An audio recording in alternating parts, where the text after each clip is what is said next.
Welcome to She Said Homestead, the podcast that explores homesteading from a range of perspectives.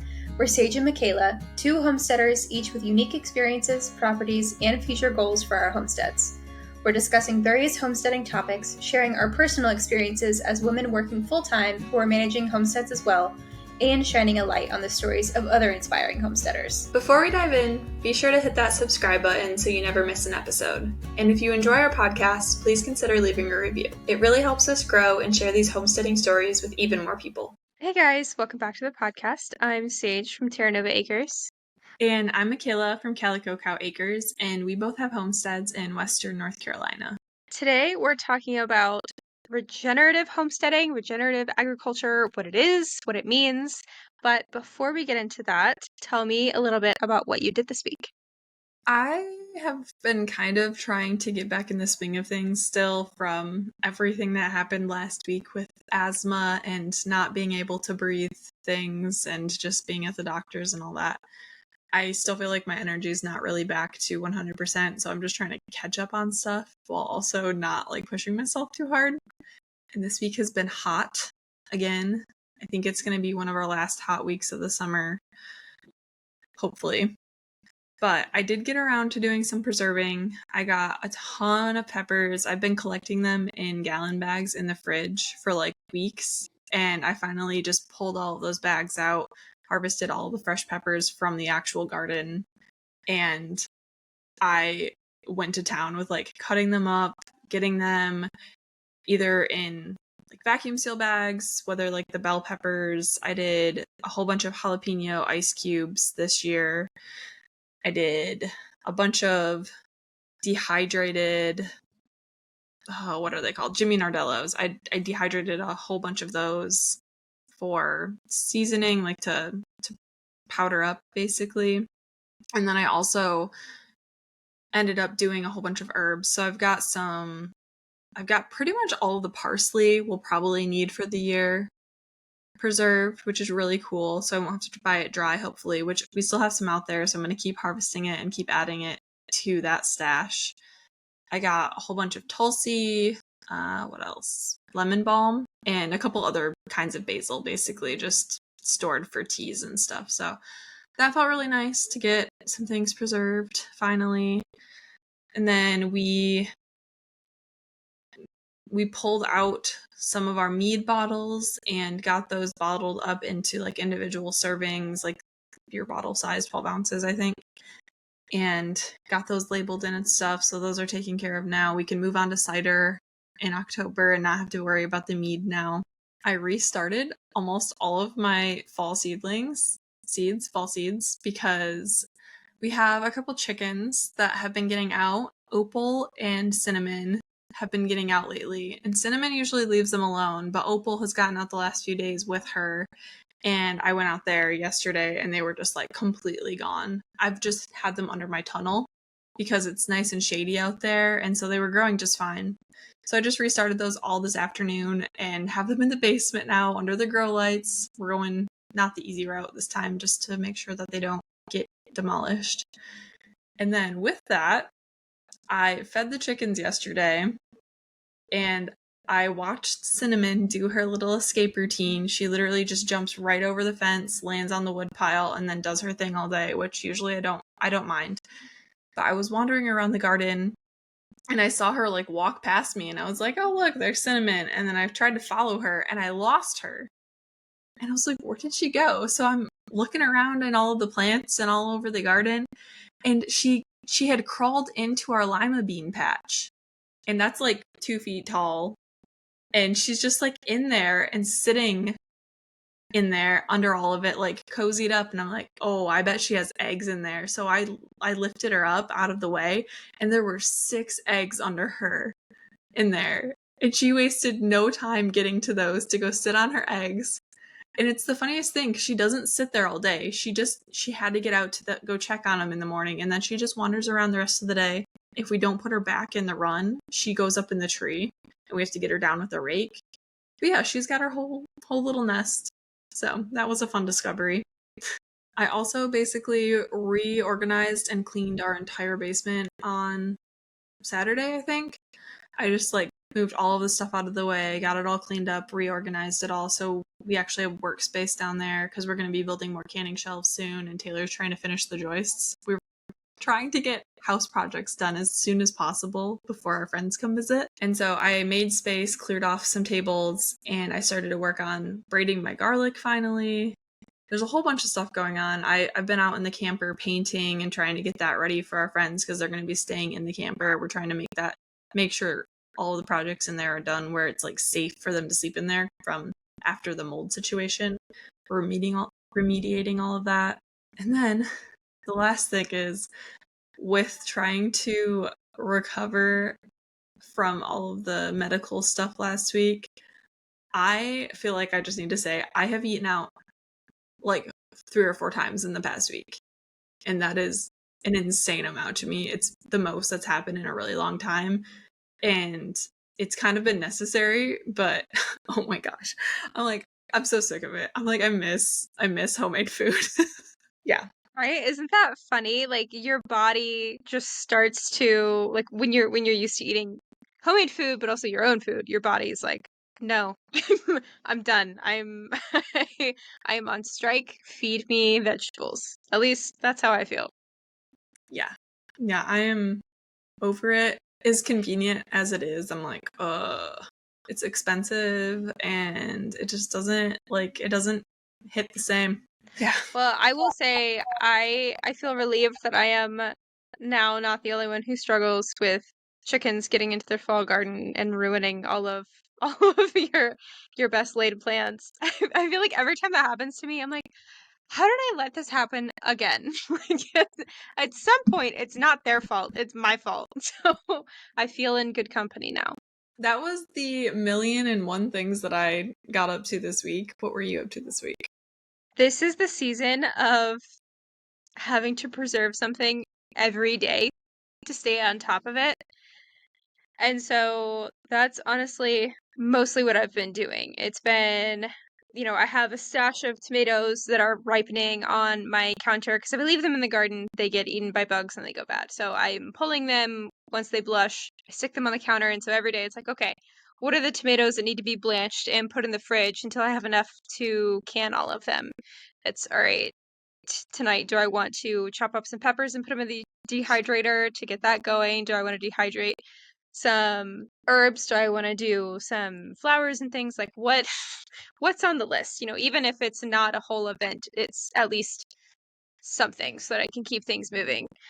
Which, even if it's small, doing it every night gets to me because, yeah, there are other things that I would like to do. There are other ways that I would like to organize my life. But I know that this is the few weeks where it's like crunch time. And I've worked all year for this, and I'm not going to let it go to waste because I haven't taken full advantage of it the last couple years, and I've regretted it. So I'm doing my best to just hang in there.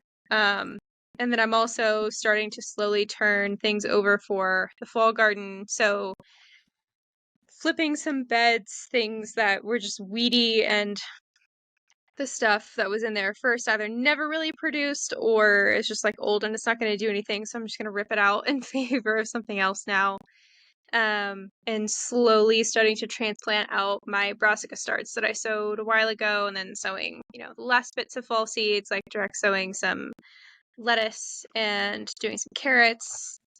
So that's mostly what I've been doing, but I did also stop and get some raw milk, and I also ordered the legitimate supplies for cheese making, at least a handful of it, not like a full thing, but I got rennet, which previously I've tried to just get by with, mixing it with vinegar or lemon juice, and now I'm gonna actually do it right. I'm gonna try to make some fresh mozzarella with that and see how that goes because so far all I've been able to make is ricotta, which is delicious, but not necessarily what I was aiming for. The garden situation is super daunting right now because I really need to get out there and weed and start turning over beds. But it's still so freaking hot outside and I just haven't been able to tolerate it. But then also, like you said, trying to make sure I'm keeping up on preserving everything it's just such a delicate balance. And I feel like I'm going to wait another week or two, probably another week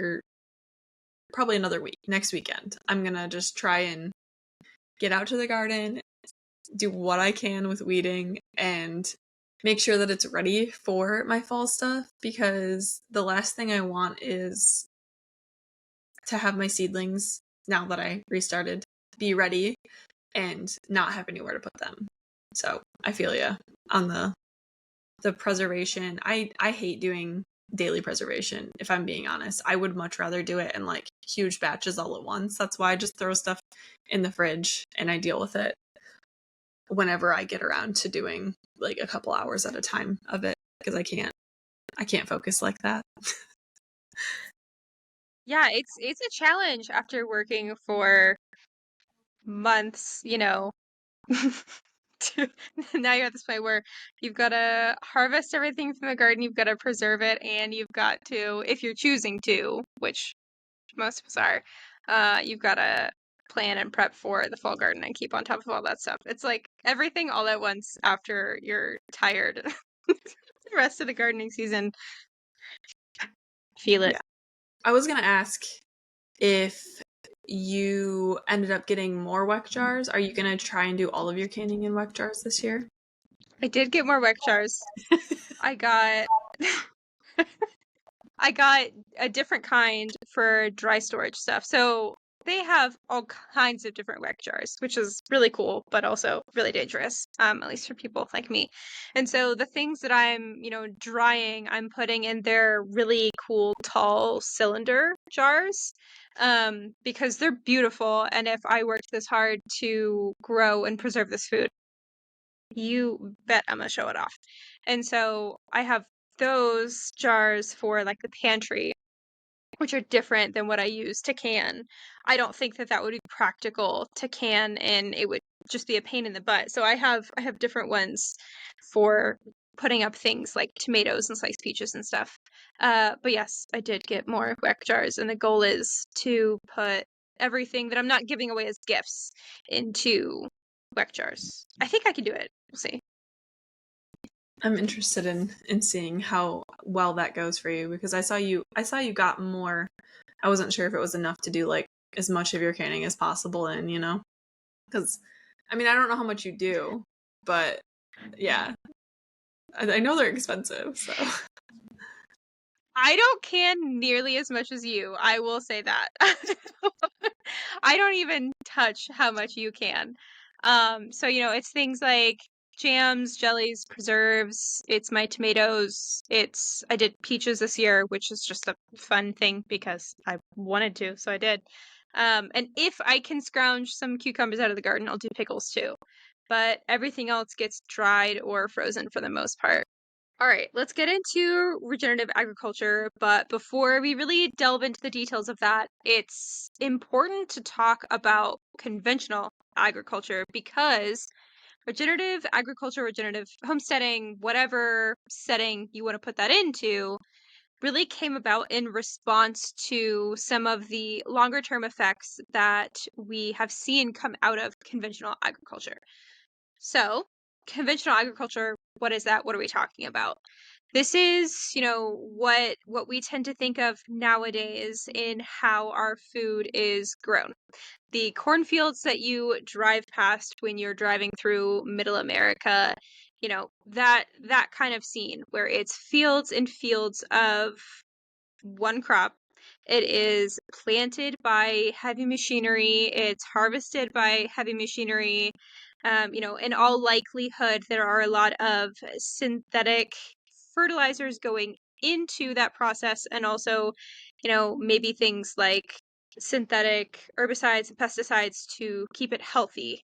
That's what we're talking about with conventional agriculture. And really, that came about in the mid 1900s. Dating myself because, oh my gosh, I feel so old when we call the 20th century the 1900s. I was born in the 90s, and the concept that is the 1900s is terrifying to me. We were both born in the 90s, and I feel the same way. It's stressful to think about. I'm like, oh yeah, that was just like 15 years ago. right? Right, No. like 15, 20 years ago, no big deal. But I digress. Anyway, really, this came about in the mid 1900s when we, as humans, as people, engineered new seeds that were more productive. But the drawback of more productive seeds is that they have a higher nutrient demand. So, to accompany those seeds with higher production, it ended up popularizing these synthetic fertilizers. So, up until that point, really, we were using what we could come across naturally. We were using manure, just keeping plants in the soil to keep it healthy. We have a whole podcast episode about soil. If you're curious about those mechanisms, you should go check it out. These new seeds popularized these synthetic fertilizers, which hadn't necessarily been in demand previously. And so we have new seeds, we have new fertilizers, and then also new equipment to handle the higher volume of production coming out of these things. So they all kind of go hand in hand. They all kind of tie together. And also, as a byproduct of that, it ends up, homogenizing, we'll say, the crops that you're growing. Because if you have a whole field and you can go through with a giant machine and plant one kind of seed, and it all needs the same fertilizer, it all needs the same herbicide, it all needs the same pesticide if it needs those things, then it ends up streamlining it, which, although is convenient, is done at the expense of biodiversity and things like that. Just as a side note in there, if you're curious why all this new stuff was happening at that time in the mid-century of the 1900s, it's because post World War II, the government basically realized that they could use leftover material from the war, World War II, as fertilizer. And so they were basically just like, okay, we need to find a use for this. This is the use for this. Let's roll with it. And they just kind of went insane with it after that. And that's why they had these specific seed varieties that worked well with these fertilizers, and then the herbicides and pesticides that went along with that. The seeds that they were using were engineered to have a resistance to those herbicides and pesticides. So everything else dies, those things survive, and you're not dealing with all of the weeds, and you just have that one crop. So that streamlines it even further. So in case you're wanting to learn more about that specific process, the book Seed Money is a really interesting one. I listened to it on Audible. This is not sponsored. Should be sponsored. It's not sponsored. But that's a really, really good book. And then there are a few Michael Pollan books as well that talk about just the history of agriculture and food and how we are connected to food. And I really like those ones too. But specifically talking about the seeds and the fertilizers and pesticides, herbicides, etc. Seed Money is the book. And I've already learned something new there. So there you go.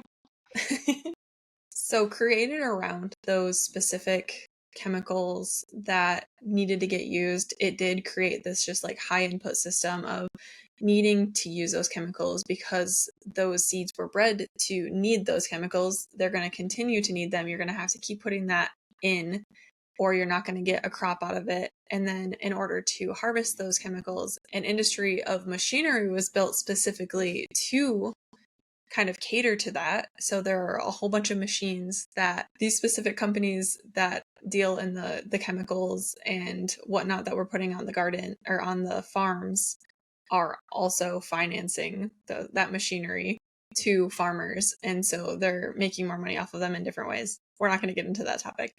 There's a whole bunch of fossil fuels that are being used in the process as well. And also this whole system is it gets into a lot more detail than this. This is kind of just the baseline overview of what is going on here, because we can't even get into the subsidizing of corn and all of the things that it gets used for and why it gets used for all of those specific things, why it replaced certain things. So yeah, we're just going to go over the actual cycle of the process and give you guys a broad overview. Right. So typically the cycle when you're talking about conventional agriculture goes something like you're going to test your soil, you're going to figure out where your baseline is, what are you deficient in, what do you have enough of.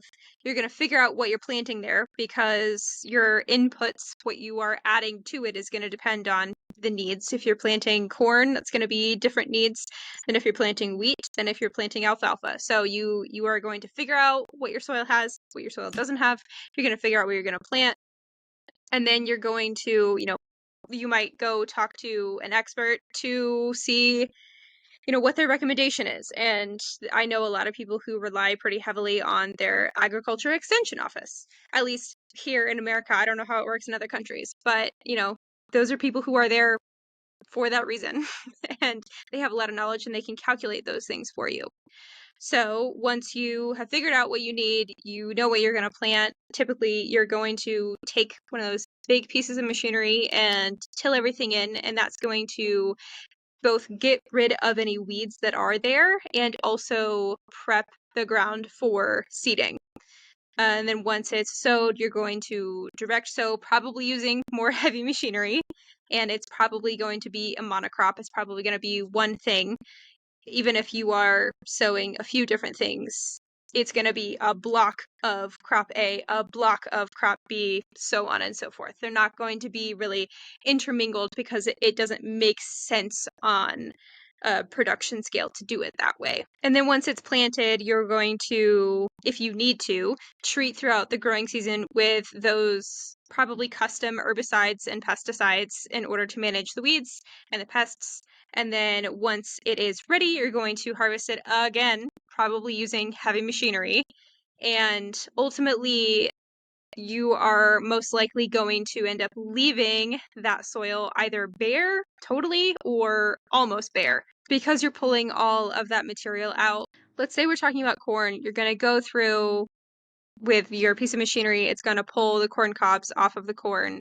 And you might leave the stalks there, but you're probably going to at least chop them. So there might be, if you leave anything, there might be like an inch of corn stalk left. So that's better than nothing. But as we've talked about before, having the soil that exposed is going to leave it really susceptible to both wind and water erosion and just kind of all of those things that end up degrading soil, because at the end of the day, it is an ecosystem. It's not just a resource that we can tap whenever we want. It's something that has to be continuously taken care of. So overall, this process is kind of, in my opinion, it's out of sync with nature, because I feel like as humans, we're trying to control every bit and piece of the process, where we have to make sure that everything is this very specific way for the convenience of production to get the most production value out of it. We have a process to use every waste product that there could potentially be from these, which is not necessarily a bad thing. It's a good thing. Like you said, they will potentially leave the corn stalks on there as some sort of mulch situation. A lot of the times they'll also take those and use them, like bale them and use them as bedding or ground cover for their animals, which, okay, good, it's getting used. What happens with it after that, who knows? Who knows if it actually gets used as like some sort of compost or not. But basically everything is lined up to be part of the process and be convenient for production. And the way that nature works is, yes, everything gets used in a specific way, but natural landscapes aren't going to be just one thing. It's not going to be fields and fields and miles of corn. So when you are continuously spraying for the purpose of killing other plants and killing the diversity in the soil, there is just going to be something that's out of balance when you're only allowing one thing to thrive. Because, I mean, if you look at like invasive species, that kind of happens. We only have kudzu on a third of our property right now because it's out of balance. Everything else is dying because that's taking over. If I see that as a problem, I feel like having these monocrop landscapes also is a problem. And here's the thing. Conventional agriculture to this point has worked. Like, we have done it because it does work. I don't want to portray it as this, unequivocally evil thing. It's not that black and white. There are a lot of nuances to it. But what we are finding now that we have been committing to conventional agriculture for several decades now is that it does degrade the soil. There's not really a whole lot of other ways to look at it. It is reducing our topsoil, and that is a resource that, as a society, we cannot afford to lose. So that is one of the reasons that I am so personally drawn to regenerative agriculture, and that's why I appreciate it so much, because it's coming from a place of wanting to restore the damage that conventional practices have done to this amazing resources that is our soil. So, contrary to all of the conventional agriculture that we've just talked about and that everybody knows exists in the world, there are people who are kind of in response to conventional agriculture going a different way and wanting to do things a different way because they see that it's harmful to the soil and just us overall. So that's where regenerative agriculture comes in, and it's just basically a response to the negative effects from conventional agriculture. So with regenerative agriculture, if you're working with the natural systems, if you're taking advantage of them instead of trying to engineer over them, you are probably going to be sowing things other than, one single monocrop. You're probably going to be planting several things together. You probably are not going to be fertilizing with synthetic chemicals. You're probably going to be doing more to take advantage of, the natural fertilizer that comes from either animals or, decomposing plant matter. You're probably not going to be spraying synthetic pesticide or herbicide onto things. You're probably going to, again, take advantage of that natural cycle and attract the whole ecosystem to where you're growing your food.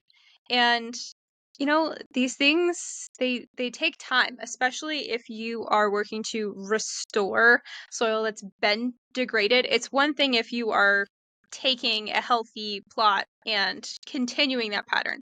It's a totally other thing to take something that has been broken down, that has been degraded, where those natural cycles aren't necessarily taking place anymore because they've been undermined. To bring that back to a healthy place takes a lot more time. Think about it, as an example, when you break your arm, you don't say, oh, okay, I fell and I hurt myself and now I know not to do that again and I can just get up and go on my way. Like, no, you have to sit down. You have to probably put a cast on it. You have to rest. It takes time to get back to a healthy, productive place. And, agriculture, growing food, growing animals is no different. It's always going to be a matter of time. It also is a matter of money, depending on what scale you're trying to do this at. I think of like the Biggest Little Farm story, where that farm is so degraded and they just like poured so much life into it and brought it back to life. I can't imagine how much money that took and the time that took. I know that they filmed that over years. And I mean, we're doing the same thing here. You're doing the same thing there, just like in our own ways. It's a very different situation, and it's going to be no matter where you are. But definitely money could be a factor in that too. And I don't want to gloss over that, because it could be a lot faster if you have the money to pour into it. There is a little bit of trade-off. So you have to have both, patience and some sort of money to throw at it, in my opinion. Mm-hmm. And there are trade-offs there. You can be more patient, spend less money. You can spend more money and be less patient.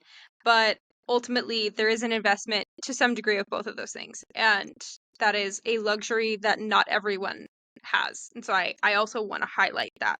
No matter what scale you're doing this on, there are ways to do it, whether it's farming, homesteading, etc., home gardening. There are ways to do it in a regenerative way. The first thing that needs to be done is, especially if you're on a piece of land that was previously used for conventional agriculture, where it's been degraded or degraded in some other way, is identify soil issues. You want to go out there and basically just look at your land, look at your soil, note if it's compacted, if it's nitrogen deficient, getting soil tests, is it acidic, do pH tests, all that kind of stuff. And then once you kind of identify those issues, if there are any, which there's probably some aspect of the soil that could be improved, regardless of where you're at, you're going to want to identify at least one regenerative practice to address those soil issues. Whether that's poor nutrients, you're going to want to run animals on the land, or add organic matter, which running the animals on the land does add organic matter because they're going to be pooping all over the place as you move them. If it's compacted, you might want to include native plants into your planting plan and choose ones that specifically have taproots, or you can add mulch and just, like we said earlier, be patient, because that over time the worms will come up and everything will kind of loosen up and the moisture will hold into the soil better, so it's going to be a little bit more workable that way. If it's acidic, you can add wood ash. Basically, the gist is there's not really one right way to fix the issues, because nobody's issues are going to be exactly like somebody else's. So there are a lot of right answers, and if we say we're doing something and you say you're doing that wrong, you should do it another way. Well, maybe there's just two ways to do it. Right. I mean, you and I can have the same soil issue, and I might choose to manage it one way and you might choose to manage it another. We have different animals, we have different plants that grow here naturally, we have different, levels of things that are worth it to us. And so, yeah, like to improve a nutrient deficient soil plot, for example, there's 101 ways you could do that. And so it's whatever works best for you. It's not as cut and dry as, conventional agriculture, where you're looking at the balance of your soil nutrients. You're looking at the crop you're growing and you're saying, okay, well, it needs this and I have this and therefore I need to add this to it. That's conventional agriculture. There's less, I'll call it, wiggle room. Whereas with regenerative agriculture, I think there's a lot more wiggle room. I think that's one of the coolest parts about it. At least at the scale we're doing it, it might be a little bit more, I guess, frustrating potentially on a larger scale if you're trying to do this for like a real farm situation where that's your like livelihood. I think it's really cool though, because I feel like you have to be a lot more in tune with your land. You have to actually connect with the land and observe it and know the ins and outs of it a little bit more. All right, so once you've identified where your soil's at, once you've figured out how you're going to improve it or are improving it, then you're going to plant your crops, plural. No monocrops here, not in regenerative agriculture. And you're probably going to plant those using lower disturbance methods like, tilthing, especially if you're doing it at scale, especially if you have a farm. It's not reasonable to do it the way I do it if you have a full-blown farm. But you still don't necessarily need to, go through there and rip it with this giant piece of heavy machinery and till it under. There are a lot of ways that you can manage it. And we did a whole episode about no-dig and no-till gardening methods. So if you want to know more about those, go check it out. And then once you've grown your crop, you are going to go through and harvest it, right? But after you harvest it, you're either going to leave enough of the plant there to help protect the soil while, maybe the growing season's over, maybe you're heading into winter and you're not going to plant anything there until the spring. You're not going to leave that bare, not in regenerative agriculture. So you can either leave enough of the plant there that it's going to be a barrier, protective barrier for the soil, or if whatever you're harvesting, you're taking the whole thing, or it just works better for you to take the whole thing, then you're probably going to follow that up with something like a cover crop to keep living roots in the soil and to keep, some sort of barrier to protect the soil surface from the rain and the wind and just the harsh elements in general. Cover crops do have sort of a second step to them, potentially, though. Some of them do die over winter depending on what kinds you plant. If you don't want to take the extra step of having to chop it down yourself before it goes to seed or crimp it, tarp it, etc., you can just get something that will die with the frost. I'm kind of going the opposite route with mine, and I'm going to do something that is like the hardiest one so I could plant it super late in the season and it will last as far into the winter as possible. But crimping and tarping are good methods. You can also like weed whack it, do whatever you need to do to make sure that it doesn't go to seed and keep reseeding itself in your fields, garden beds, etc. Basically, like Sage said, that cover crop is going to be something that prevents erosion and it keeps all of the microbiome basically of the soil intact, where the worms can be coming up and making sure that everything's still aerated. It's not going to get a hard crust on top. It's not going to wash away.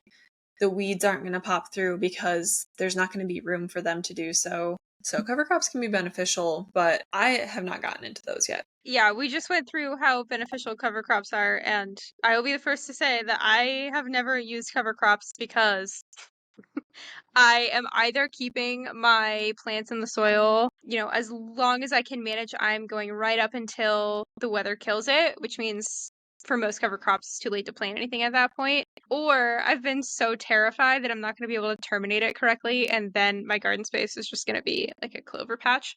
So, again, there's no one right way to do this. Speaking generally about the overall practices of regenerative agriculture, cover cropping is definitely one of them. Yeah, this year is going to be the first year I try it. And my thought with that, I also have that fear of like, what if I forget to terminate it in time? And then I have this forever. But then I'm like, okay, but if you think about it, a lot of the cover crops are like the best microgreens and the chicken's favorite things to eat.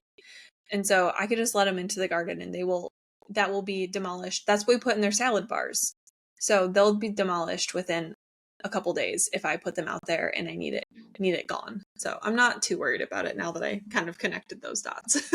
But yeah, cover cropping is definitely something that I think on a larger scale, like with regenerative farming, gets integrated more so than probably in smaller gardens. But it's also very common to rotate crops. So basically, you're changing where your tomatoes are every year. And I think that the flow of that is supposed to be greens, beans, roots, fruits is supposed to be the rotation. I think that's what it is. I might be wrong on that. But they rhyme, so that's how you remember it. Greens, beans, roots, fruits. I believe you. Sounds great. Yeah. Double check that before you actually implement it, because that's my memory and it might not be 100% correct. It's typical to do that and not really leaving any patch of dirt fallow where it's not growing anything for a season or a period of time. There's always going to be something growing in those.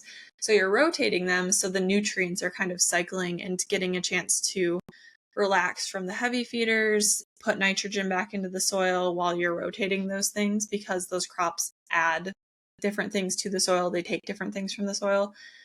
With regenerative farming, it's not typical to leave a space empty for a period of time. And then where it's possible, which it's not always possible, but where it is and reasonable, it's also just best practice to use smaller equipment. The giant machines that we use in conventional agriculture are convenient for production, without a doubt. But driving that piece of equipment, that piece of machinery over the soil that often is just going to lead to compaction no matter how you slice it. And so anywhere that you can reduce, the amount of weight that you are consistently putting on that soil is also going to be beneficial. I mean, yeah, we interviewed Vanna a few weeks ago, and granted, she has a smaller farm, but she's doing everything mostly by hand by herself. So I feel like if one person can do that, and how many people did she say she was feeding? It was like 70 or something, 70 families.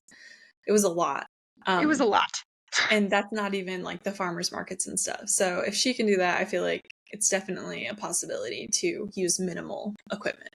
All right, so we just talked about a lot of things in concept and in theory. and compared and contrasted, but what does that actually look like, on a scale that relates to us as homesteaders and on a scale that relates to, people who are growing a garden in their backyard, because a lot of us don't have farms. And again, we've said it before. I'm going to keep saying it. There is no one right answer. It's going to look different for everybody depending on your piece of land, what works for you, XYZ. So, for example, one thing that I do on my homestead is I rotationally graze the animals. So, the general way that works is the sheep go first. They go to wherever the plants are the most lush. They mow that down. They eat it. Obviously, they end up adding manure back to wherever that paddock is. And then after they move on to the next one, the chickens move into where they just were. So the sheep mowing down those plants, a really cool thing that happens with grazing is when you cut back the top where it's green, it also ends up killing off some of the roots, which sounds bad. That sounds like bad news, but it's not. Because for one, that root die-off is going to end up feeding the soil microbiome. Things are going to go eat that, essentially. And so you're creating food and habitat for all of these things that you're trying to attract in. And then that's also going to add organic matter to your soil, not only through the sheep manure, but also through that root die-off. And when you do it in a rotational cycle, it does end up leading to healthier grass. So all of that is a great thing. And then the chickens come in after the sheep and will do some management of, flies that might be trying to hatch out in the sheep manure. They're going to eat the bugs because obviously the sheep aren't going to be very interested in the bugs. They want the vegetation. They're going to tamp down any tall grass that the sheep didn't get to. Maybe it wasn't their favorite. Maybe there were seed heads and the chickens get to those. And then the chickens are also going to do a little bit of scratching up the soil surface just to keep that natural seed bank alive. So even just right there is so much going on. And that's just one aspect of something that I do at my property. And that's just 2 animals too. It's a whole lot going on. Once we get our ruminants on the property, I think we're gonna try and split up our flock a little and do a similar situation where they're following the goats, because we have too many roosters anyway, and I feel like it could only help with the improvement of the soil and the flies really. A little off topic, but I ended up with 2 roosters in my batch of layers this year. So I now have 4 roosters. So if anybody wants a rooster, hit me up. I already have 2 too many. Dang it. You've got me beat though. I only have 3. It's not a game I want to win.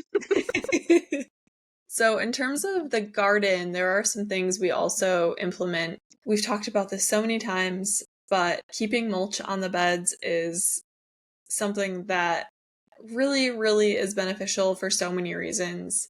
I do it mostly because then I don't have to water as much, because we get such hot sun out here during the summer. And then now that my garden beds are established, I'm not tilling anymore. I had to till to kind of get them initially started, and that's the patience game we were talking about earlier, where I didn't want to wait like multiple years to be able to harvest stuff from our rock solid clay. So I compromised in the near term, and now now that I've got that set up, I'm transitioning to fully no-till, where we're just mulching, and that kind of keeps the beds maintained and watered and just keeps them happy overall.